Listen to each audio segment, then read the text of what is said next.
History के questions को cover कर रहे हैं। इसका क्वेश्चन है वो वन लाइनर के फॉर्म में है दोस्तों। हम लोग प्राचीन, मध्यकालीन, आधुनिक तीनों के क्वेश्चंस को एक एक करके कवर करेंगे। आज का हमारा जो टॉपिक है वो है गुप्त काल। दोस्तों पूरा वीडियो जरूर देखिएगा और वीडियो अच्छा लगे तो चैनल को सब्सक्राइब कर लीजिएगा ताकि आने वाली वीडियो की नोटिफिकेशन आप तक जरूर पहुंचे।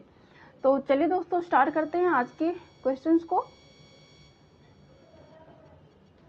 आज का हमारा पहला क्वेश्चन हो जाएगा, गुप्त वंश का संस्थापक था। इसका आंसर हो जाएगा श्रीगुप्त।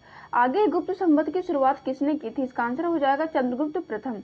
आगे गुप्त वंश का प्रथम महान सम्राट कौन था? इसका आंसर हो जाएगा चंद्रगुप्त प्रथम। आगे गुप्त काल में मथुरा में वस्त्र की किस किस्म का उत्पादन होता था? इसका आंसर हो जाएगा सटक।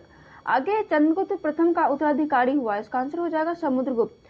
आगे भारत का नेपोलियन कहा जाता है। इसका आंसर हो जाएगा समुद्रगुप्त को। आगे समुद्रगुप्त उपासक था। इसका आंसर हो जाएगा विष्णु का। आगे है समुद्रगुप्त ने उपाधि धारण की थी। इसका आंसर हो जाएगा अश्वमेधकर्ता विक्रमांकी। आगे है कविराज कहा जाता था। इसका आंसर हो जाएगा समुद्रगुप्त को। समुद्रगुप्त का उत्तराधिकारी हुआ। इसका आंसर हो जाएगा चंद्रगुप्त द्वितीय। आगे है नालंदा विश्वविद्यालय की स्थापना की। इसका आंसर हो जाएगा कुमारगुप्त ने।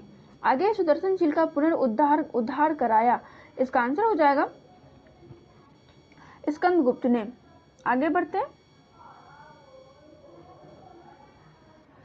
अंतिम गुप्त शासक था। इसका आंसर हो जाएगा विष्णुगुप्त। आगे है गुप्त काल में पुलिस विभाग का मुख्य अधिकारी क्या कहलाता था? इसका आंसर हो जाएगा दंडपाशिक। आगे गुप्त काल में सिलाई का कार्य करने वाले दर्जियों को क्या कहा जाता था? इसका आंसर हो जाएगा सीवक। आगे गुप्त काल में युद्ध में प्राप्त तथा लूटी गई संपत्ति का ब्यौरा रखने वाले अधिकारी को क्या कहा जाता था? इसका आंसर हो जाएगा युक्त पुरुष। आगे दामोदरपुर के ताम्रपत्र अभिलेख का संबंध किस गुप्त शासक से है? इसका आंसर हो जाएगा कुमारगुप्त प्रथम। आगे मध्य प्रदेश में स्थित एरन अभिलेख का संबंध किस शासक से है? इसका आंसर हो जाएगा समुद्रगुप्त। आगे गुप्तों ने अपनी राजधानी कहाँ स्थापित की थी? इसका आंसर हो जाएगा पाटलिपुत्र। आगे भीतरी स्तंभ अभिलेख का संबंध किस गुप्त शासक से है? इसका आंसर हो जाएगा स्कंदगुप्त। आगे बढ़ते हैं।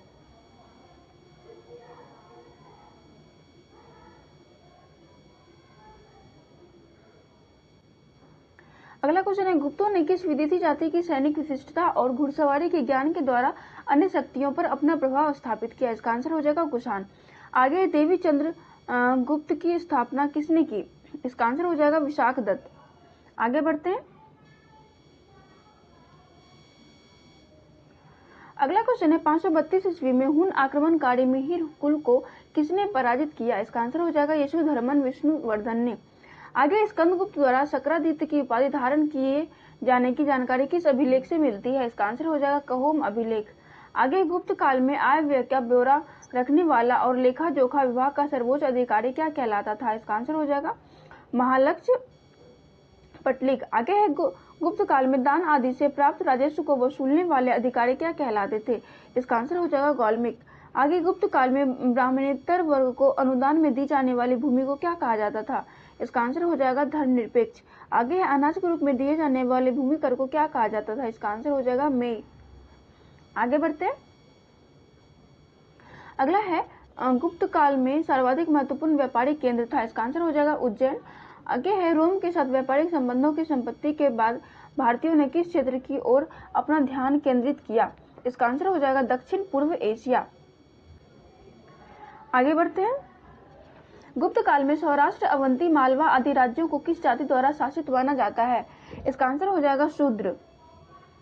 आगे भूमि राजस्व तथा भूमि हस्तांतरण का लेखा जोखा लिपिबद्ध करने वाले वर्ग के रूप में किसका उदय हुआ? इसका आंसर हो जाएगा कायस्थ। आगे गुप्त सम्राट अनुयायी थे। इसका आंसर हो जाएगा वैष्णव धर्म के। आगे गुप्त राजाओं की राजभाषा थी। इसका आंसर हो जाएगा संस्कृत। आगे भारत में सती प्रथा का पहला प्रमाण कब मिलता है? इसका आंसर हो जाएगा 510 ईसा पूर्व। आगे भारत के सनातन धर्म में भक्ति तत्व का समावेश किस काल में हुआ था? इसका आंसर हो जाएगा गुप्त काल में।